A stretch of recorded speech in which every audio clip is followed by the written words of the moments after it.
bethuna yi-long weekend ende, so let the good times roll. But ke ngoku bendifuna into yobana nibe safety ngoba kaloku ndiyayazi thina as the people of Mzantsi i-long weekend ihamba ne-good food, good music, good company and then some booze to top it up. Understand? Unless ke angomntu oginyayo, angomntu we-ginyables.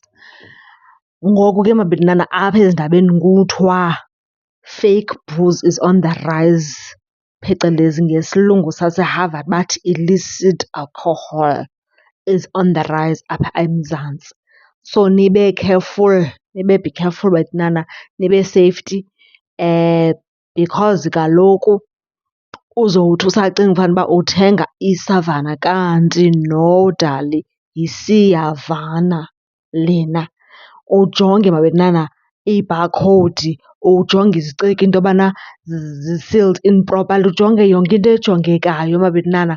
Kuthiwa iba nee-black particles le fake booze because kaloku once ungabikho be careful uyozibhaqa sowulele emathuneni. You understand? Ungakhange ucingele ngenxa ye-fake booze. Bethunana kuthiwa bukhona kwiindawo zonke obu bu-fake and wena ungacinga fanuba it's the real deal mntakabawo. Uthi usacinga fanuba kule weekend uzoyowutshila nee-friends zakho nisele uthenge kulaa ndawo, kulaa rhontshi yakho, kwesaa sikroxo sakho kanti uza nenye engeyiyo. So nibe be careful bethunana, nisprede the word because kaloku asifuni kugulelwa ngabantu esibathandayo ngenxa ye-just into engenamsebenzi, utywala. Uyayibona laa nto? Andazi noba ndithi na mna because kaloku ngoku because i-fake booze is on the rise andiyazi noba ndithi na masilantukeni, masibuyeleni kwizinto zakuqala. Umqombothi. Senditsho uba umqombothi useyifu because uzowuzenzela. Umqombothi, uthenga izinto zomqombothi uzenzele. Andazi noba xa sowufuna utshintsha ifleyiva na uthi Bringo Bob umqombothi, uyandastenda? Into ezoba safety mabethunana because kaloku what's the use? What's the use ucinga fanuba usela utywala kanti yityhefu le nto uyiselayo? Uyayiva laa nto ndiyithethayo? Into ezokushiya ngoba kuthiwa obunye andazi benziwe ngantoni nantoni nantoni, kwathini ungaba blind, ii-kidney failures nayo yonke laa nto maan. Ha-a kaloku sana utywala yinto ebeyimele uba imunati fela, not ngoku into bacebisa uba izokusa emathuneni okanye uzogula.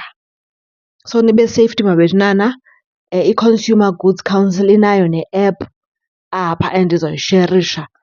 Ukhe ujonge nje i-barcode, ayithathi xesha elide mos into yokujonga i-barcode. Iskene i-barcode ubone into yobana yi-real deal okanye yi-fake na lena because kaloku abukho rayithi mabethunana, abukho rayithi at all obu bu-fake. And I think le nto yokuba buxhaphake utywala obufeyiki inoba iqala ngalo 2020 ayaphinda yayeka.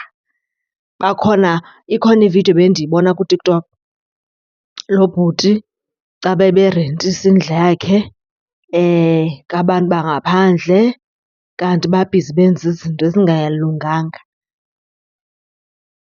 Babaleka xa esithi sayogcina amabhakethi neentoni neentoni nee-books ecacisa bebezofaka obu tywala bufeyiki kuyo. So please nibe safety bantwana basekhaya, niyiskene le barcode.